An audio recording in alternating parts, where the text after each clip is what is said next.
Welcome Home is without a doubt one of the most disturbing Indian films I have ever seen, and maybe not for the reasons that you might think. You know what? Scratch that. It's one of the most disturbing films ever made. Period.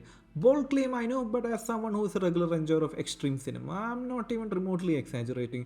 So, how is it that a small, almost forgotten Indian thriller from 5 years ago managed to feel more disturbing than half of the so called extreme cinema out there? It's definitely not the brutality or explicit imagery, those are used borderline sparingly in this film, unlike most of the others that wear their shock value on their sleeve. No, it's the realism, the restraint, the subtlety, the palpable vibe, and the thick, gooey atmosphere of tension and horror that combine and coalesce to create one of the most harrowing, unsettling, yet ultimately poignant and cathartic horror films that has ever been made. Before you click away thinking that this is just another clickbait take, stick around and let me explain. I guarantee this film will crawl under your skin. Anyway, before we dive into this nightmare, here's a picture of a cute cat. You'll be needing it. In fact, I'll keep dropping cats throughout the video, for emotional support. So grab a blanket, maybe some comfort food, and let's unpack what makes Welcome Home one of the most disturbing horror films of our time. Don't worry, no spoilers. Let's begin.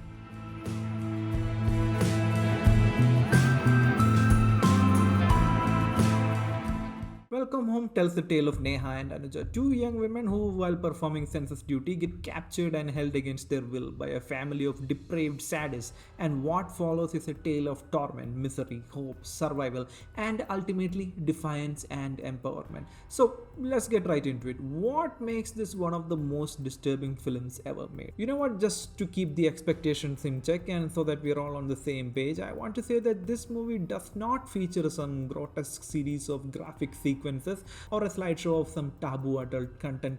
Don't get me wrong, this film does go places and does show things which are really out there to say the least, but that is not what this film is about.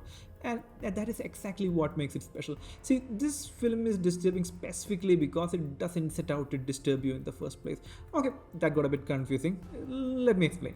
But before that, just so you know, content warning, there are a lot of sequences of savagery in this movie involving the antagonist taking extreme pleasure in violently hitting the women. And you know what would give me extreme pleasure? You violently hitting the subscribe button right there. Okay, that was a bit of a low hanging call to action, but yeah, let's get back to the video.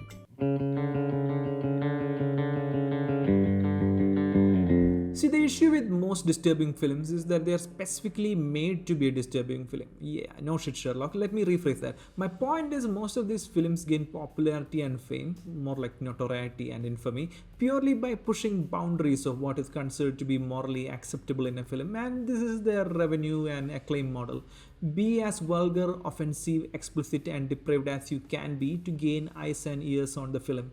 The other aspects of filmmaking usually end up getting put to the wayside to make what is essentially a feature-length shock video. Not saying that all disturbing films are like this. I mean, Martyrs is one of my all-time favorite films, and that is as brutal as a film can get. But it is simultaneously profound in ways that a much-tamer film could never be. But such movies are an exception and not the rule. You know what? If you know any more disturbing films that are actually good and not just an excuse to throw graphic bullshit at the audience, please mention them in the comments. I'll be sure to take a look at it. And now, circling back to Welcome Home, the thing is, I don't think the filmmakers even intended to make a disturbing film to begin with. In the sense, they didn't make this film to garner an audience based on pure shock value. Now, I'm no mind reader, but it's obvious when you watch the film where the priorities of the filmmakers lie. So, what is Welcome Home if not a disturbing movie? Welcome Home is first and foremost a horror thriller and an exceptionally good one at that. It is a tense, atmospheric, and nerve-wracking slow burn of a film which takes pride in its realism above all else, so much so that when things inevitably go wrong and the graphic sequences do come in, we, the audience, are shocked not just because of the brutal nature of such sequences, but also because of how utterly absorbed we were in this world and how much we were invested in the plight of the characters. This movie, unlike so many others, spends an ample amount of time convincing you that the world that the characters inhabit is a real one and not some figment of an edgy filmmaker's shock horror fantasy. So much so that even with this knowledge of knowing that it's a disturbing film, if someone, including you, the person watching it, were to watch the film for the first time, it would still ruin your day. It's almost like you're having a regular day out with your friends or something, and then something really extreme happens out of nowhere, like a violent accident or a fire or an earthquake. You get the point. You know what? I guess I should have started with the content advisory. Anyway, you have been warned that there are explicit scenes of abuse, physical as well as mental, essay, brutal death sequences, stabbings. You get the idea. But all of it is shown sparsely with a level of restraint that is a lost art in modern filmmaking. But weirdly enough, the truly disturbing aspects of the film lie in things which are not shown, which linger with the audience after the credits roll. So, how does the film do that? Show don't tell is an often misunderstood phrase that has done irredeemable damage to modern cinema, especially with the advent of VFX CG and the current crop of filmmakers who fail to realize that the best weapon in their directorial arsenal is often the audience imagination more than any scary visual they could conjure up.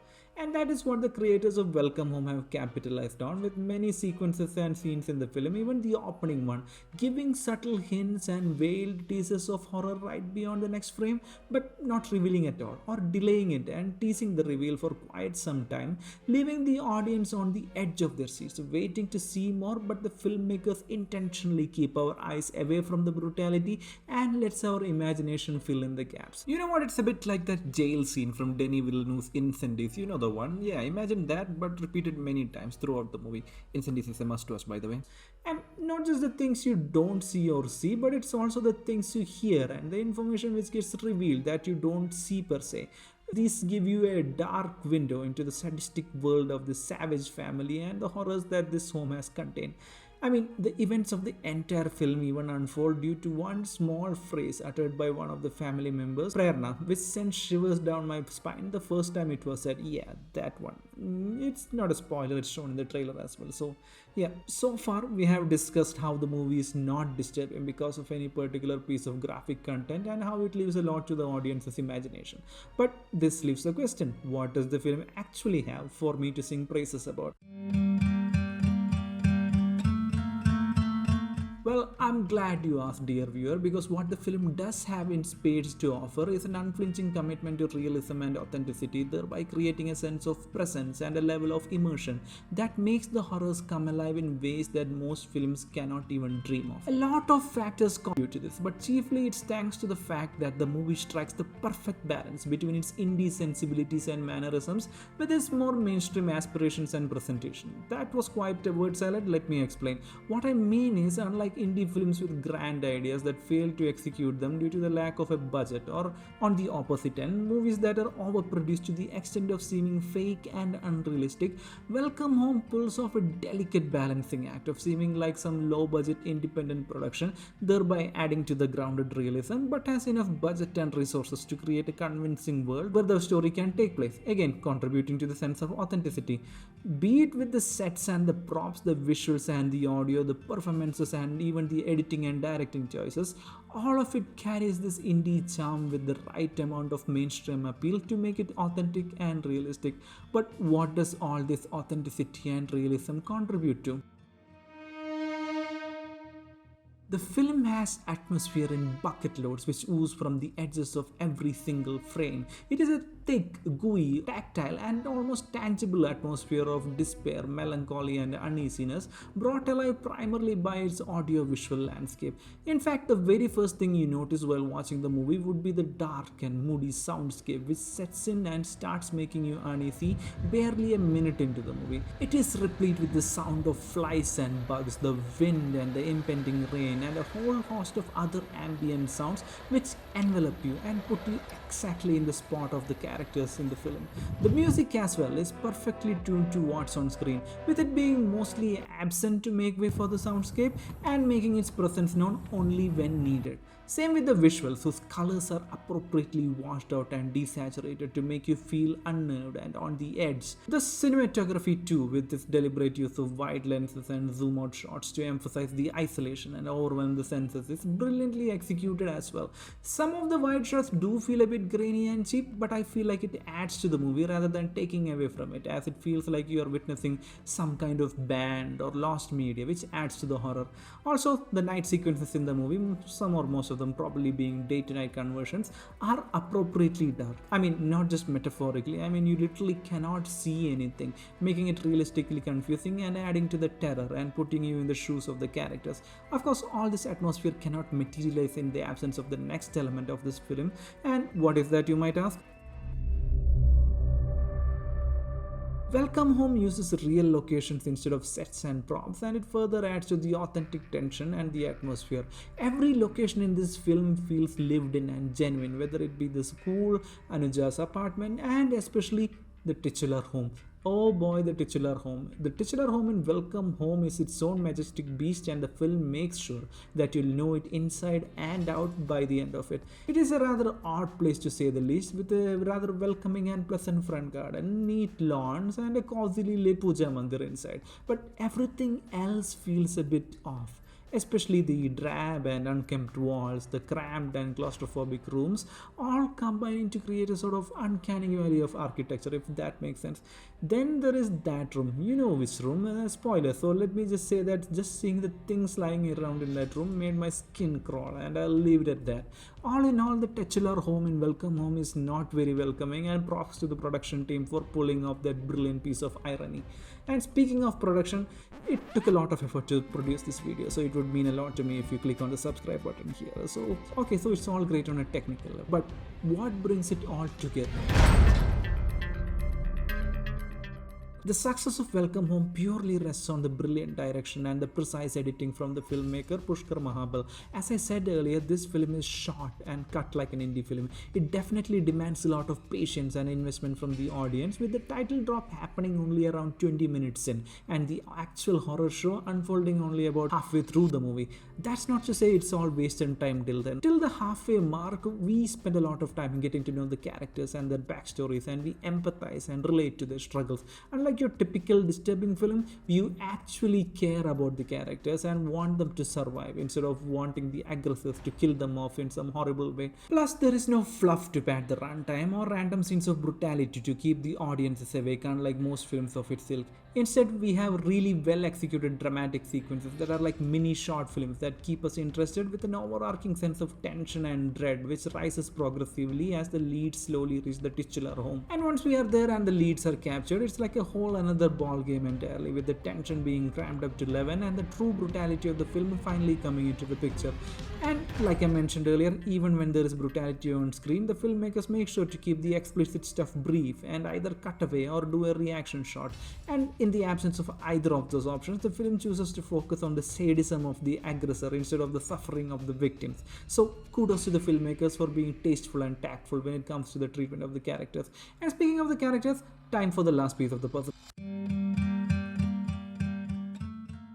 All of this is possible only thanks to the mesmerizing performances from our leads, played by Kashmira Irani and Swarda Tiglai.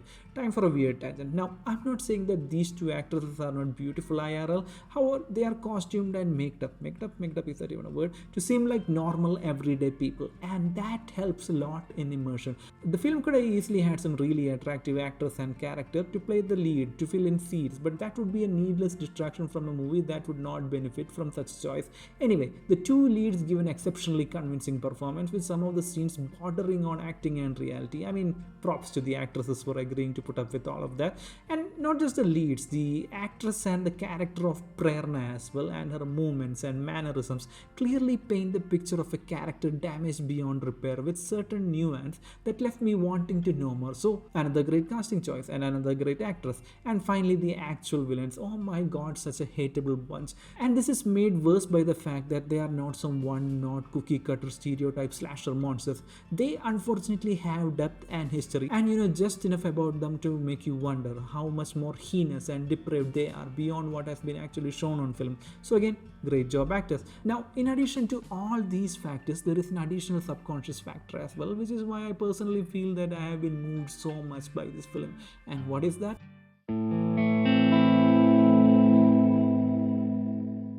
And that is the simple fact that this film is set in India and it's about our own people. See, most of us have watched enough disturbing media by now, especially with things like Game of Thrones and The Boys being so popular, but rarely does something truly disturbing like this happen to be set in India, and that too with the brutality of this level, masked or not, happening being portrayed to our own people. This removes a certain layer of abstraction, safety, and moral distancing, in my opinion, and brings the savagery a bit too close to home for comfort. You don't get what I'm saying? Okay, so why do you watch Indian con instead of watching international ones all the time? Yeah, now you get the point. That was a weird analogy. And speaking of things that are Indian, you know what else is Indian? Me, the Indian movie critic. Please subscribe. It's 2 a.m. I'm sleepy. I don't know how to continue the joke with this setup. Now, finally, I think it would be an injustice to not talk about the themes of the movie as much as I don't want to. You see, this movie is a social commentary on a lot of critical and relevant social issues: abuse, entrapment, liberation, personal agency, and so on. But most of all, it's a thinly veiled critique of the so-called patriarchy. Now, personal political bias acknowledgement time. I'm gonna lose some subs for saying this, but here's the thing.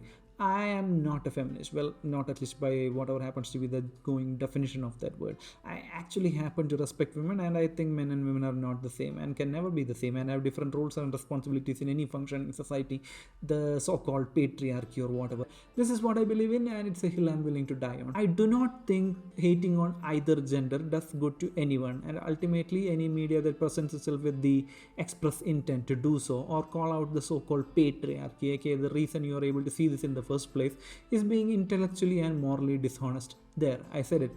Every single male character in Welcome Home are reprehensible in some way, with even the villainous women being shown as agents of the patriarchy or whatever, and the entire film is painted as a men bad, women good, down with the patriarchy narrative.